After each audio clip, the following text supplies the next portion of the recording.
At eto nga yung ganap ng paglilipat bahay namin kinabukasan. Umaga pa lang naglampaso na ako or nagmap ng sahig dahil hindi ko nga siya nagawa nung gabi. Dahil nga sa sobrang pagod ng pagkatao ko kaya hindi ko na naasikaso ang paglalampaso ng sahig. Unang-una kong minapan ay yung aming kwarto at pagkatapos ko naman magmap sa aming kwarto, isinunod ko naman dito sa aming sala at sa kusina. At dito nga ay inusog-usog ko lang yung mga upuan at yung lamesa para mamapan ko yung mga ilailalim ng upuan at ng lamesa. Maikwento ko lang, alam nyo ba, itong map na to ay matagal ko na tong hindi nagagamit, siguro mga taon na kasi nakastock na lang talaga siya. Dahil dun sa dati namin bahay na inuupahan, hindi naman tiles doon, parang flooring lang. Kaya dito ko na ulit nagamit itong map na to dahil tiles nga. Ito nga habang naglilinis ako dito sa loob ng bahay at nag-aayos-ayos, ito namang aking mag-ama ay naglalagay ng sampayan dito sa may aming laundry area. At nung pagkatapos kong magmap ng sahig ay sinundan ko naman ang pagwawalis dahil meron pa rin mga alikabok at mga kalat-kalat. At ito nga nung pagkatapos ko maibalik sa pwesto yung lamesa at yung mga upuan ay nilipat ko na rin muna yung aming speaker. Dahil nakakagana rin naman talagang kumilos-kilos sa loob ng bahay habang nakikinig ka ng music or ng mga drama. At bukod doon habang nakikinig ka ng music or ng drama ay hindi mo rin namamalayan yung oras. At ito nga inaayos ko lang din dito yung aking artificial leaves at itong parang paso na pwedeng isabit siya. At ito nga nung naayos ko na nga siya ay isinabit ko lang siya dito sa may gilid sa loob ng bahay para naman magkaroon ng accent or ng design yung loob ng bahay namin.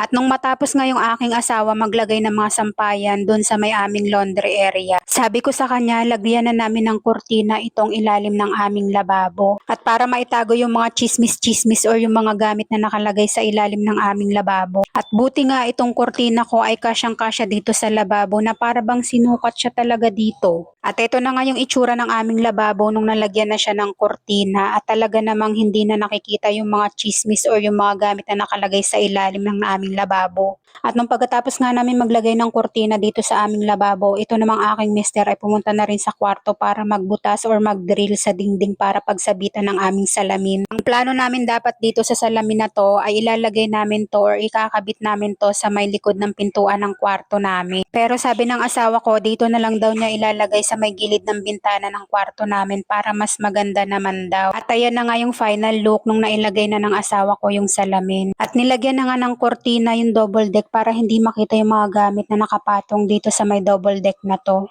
At yun lang mga mima ko. Thank you for watching. Bye-bye!